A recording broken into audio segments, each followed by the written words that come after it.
revoilà pour le deuxième volet qui concerne le Liban, la chirurgie esthétique. Docteur Hojaili, dites-moi si ce qu'on dit des Libanais est vrai.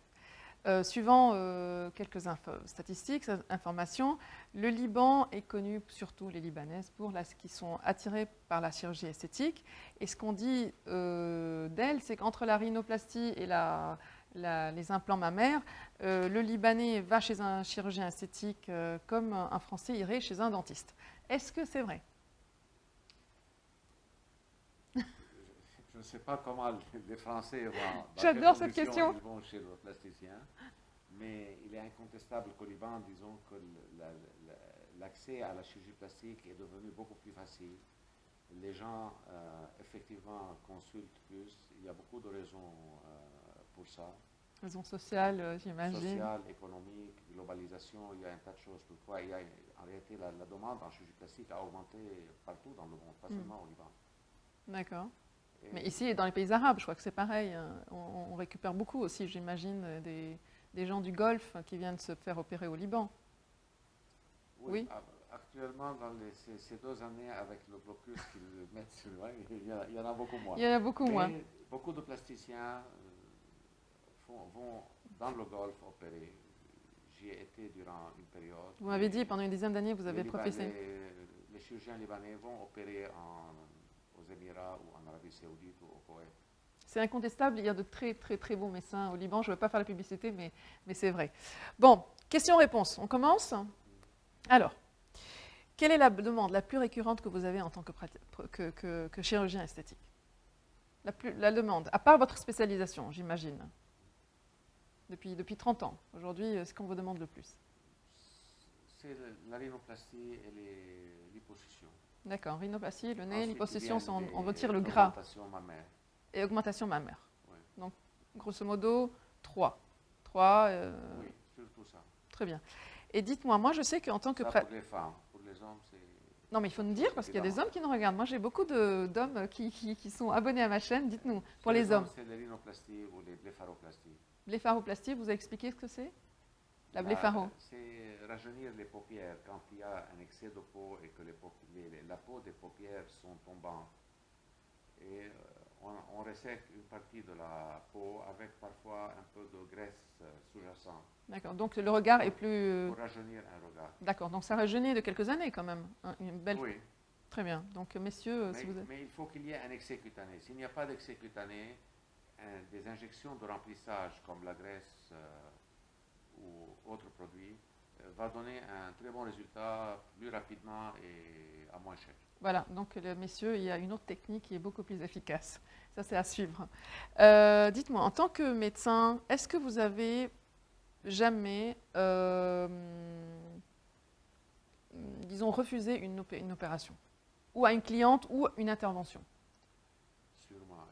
Il faut savoir refuser parce que quand la demande n'est pas logique, le résultat va être catastrophique. C'est-à-dire, qu'est-ce que vous avez comme opération qu'on vous demande de faire et vous refusez? Dites-moi une qui est récemment. Une chose très simple. Une fille de 20 ans qui a de belles lèvres, un beau visage et qui veut suivre la mode qui malheureusement parfois elle est mal comprise. Et elle veut des lèvres de ah oui, ce qu'on a vu. Et il faut savoir dire non. Ce n'est pas parce qu'elle veut augmenter ses lèvres que je vais les augmenter et ensuite elle va souffrir toute sa vie. Et vous ne pensez pas que si vous refusez, il y en a d'autres médecins qui vont la récupérer? Et puis après, nous ne sommes pas en compétition, nous sommes en compétition scientifique, oui. Entre collègues. Il y a une auto-formation et la formation des autres, la discussion va amener à faire changer l'opinion de quelqu'un ou à faire changer mon opinion si je suis dans l'erreur. D'accord. Il faut communiquer, mais il est inadmissible de faire des choses où on sait que le résultat ne va pas être dans l'intérêt de la patiente. Très bien. Donc il y a un code de déontologie vis-à-vis de la personne et de... Ensuite aussi, il y a des questions de l'âge aussi. D'accord, de l'âge. Bon, donc ça arrive de refuser, et il faut parfois refuser parce qu'on fait plus de bien à l'autre que de mal, si j'ai bien compris. Oui, primum non nocere.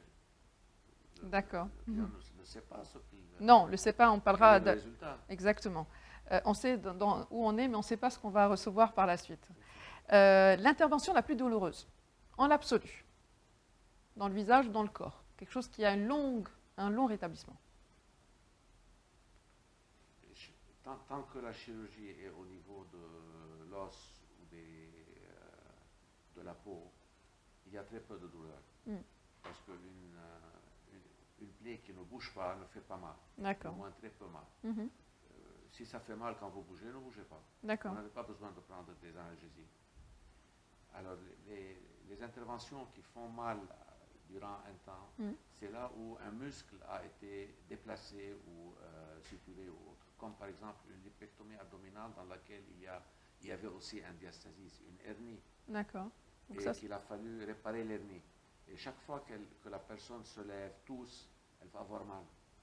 Mais ça, ce n'est pas une suite directe de l'opération, c'est parce qu'il y a un muscle qui rentre en jeu. Ça fait partie de l'opération. Oui. Les fesses, l'augmentation des fesses, maintenant, la prothèse, on la met dans le muscle fessier. Et ce muscle, chaque fois qu'on se lève, c'est un muscle qui travaille tout le temps. Oui, c'est là où ça s'assoit. Oui, donc, elle va souffrir plus que celle qui a fait qui a eu juste une lipectomie cutanée de la peau de l'abdomen. Il n'y a rien qui bouge. Elle aura beaucoup moins mal. Donc, mesdames, si vous allez faire une augmentation fessière, peut-être que ça fera un peu plus mal vu qu'on s'assoit dessus tout le temps. Oui, il faut l'admettre. Très bien. La durée de rétablissement la plus longue, à ce moment-là, vous allez me dire pareil, c'est les fesses parce qu'on s'assoit dessus tout le temps. S'il n'y a pas de complications, la majorité des chirurgies, c'est entre 1 et 2 semaines. 1 et 2 semaines maximum. On reprend le travail. D'accord. La plus complexe. C'est-à-dire pour vous, ce que vous avez trouvé le plus complexe. Je ne vais pas dire la plus dangereuse, mais voilà, quelque chose qui... L'une des chirurgies les plus délicates qui demande le plus d'expertise chez le plasticien, c'est la rhinoplastie. Ah, quand même. Si on veut faire un nez sur commande, à la carte, pas un nez standard. Et la rhinoplastie est, à mon avis, la chirurgie qui est la plus délicate et la plus subtile et dans laquelle il faut beaucoup de compétences et de jugement pour réussir un nez tel qu'on le veut, qui s'adapte à un visage. Parce que finalement, nous sommes en train de placer un nez sur un visage. Oui, pas un nez en absolu, un nez retroussé ou un nez droit. Il y a beaucoup de facteurs en jeu, l'épaisseur cutanée, l'épaisseur du cartilage. C'est intéressant, je ne savais pas, j'apprends. Il y a des muscles dans le nez qui tirent parfois la plainte vers le bas. Donc il y a beaucoup d'éléments qui font que la chirurgie est délicate. Il faut y penser, il faut que le chirurgien soit compétent et sache quel va être le résultat, parce que le résultat, il n'est pas immédiat en plus. Oui, il faut, je pense, quelques mois, 2-3 mois. 6 mois. Donc, il faut savoir, un geste donné, qu'est-ce qu'il va donner dans 6 mois. D'accord. Donc, c'est la rhinoplastie. Dites-moi, chez vous, vous avez plus de clientes ou de clients? Enfin, vous avez plus d'hommes ou de femmes? Des femmes. Des femmes. Combien en pourcentage? Peut-être 90-95% de femmes pour 5% d'hommes, oui. À ce point-là. Oui. Et si je ne suis pas la tranche d'âge, est-ce que vous avez... c'est à partir de la trentaine, quarantaine ou moins ou... Non, ça dépend. Pour un lifting, par exemple, c'est âgé. Pour une augmentation mammaire, c'est jeune. D'accord. Surtout avec la tendance actuelle à être maigre. Oui. Et ça fait que les seins ne se développent pas. Et une fille de 18 ans qui n'a pas de seins, elle est complexée. Elle veut des seins, mais elle fait 1m70, elle pèse 55 kg. Et les seins ne se développent pas. C'est une des raisons pourquoi il y a plus d'augmentation mammaire actuellement. Très intéressant. J'en apprends des choses. Je dormirai moins bête ce soir, docteur. Une chose, est-ce que vous avez des adolescents? Oui, mais il faut y aller avec des pincettes. Mollo, hein? Quand je parle d'adolescence, c'est avant 18 ans. Avant 18 ans. Il faut que la personne soit adulte, qu'elle soit consciente de ce qu'elle fait, et ainsi de suite, pour que le rapport soit rapide et consensuel, et je sais qu'elle comprend. À 16 ans, on a beaucoup à 15-16 ans, on a beaucoup de complexes. On se croit qu'on est grosse, elle peut croire qu'elle n'a pas de sein, et ainsi de suite. Donc, il y a tout un côté psychologique et le corps n'est pas encore complètement formé. Il est formé après l'âge de 18 ans.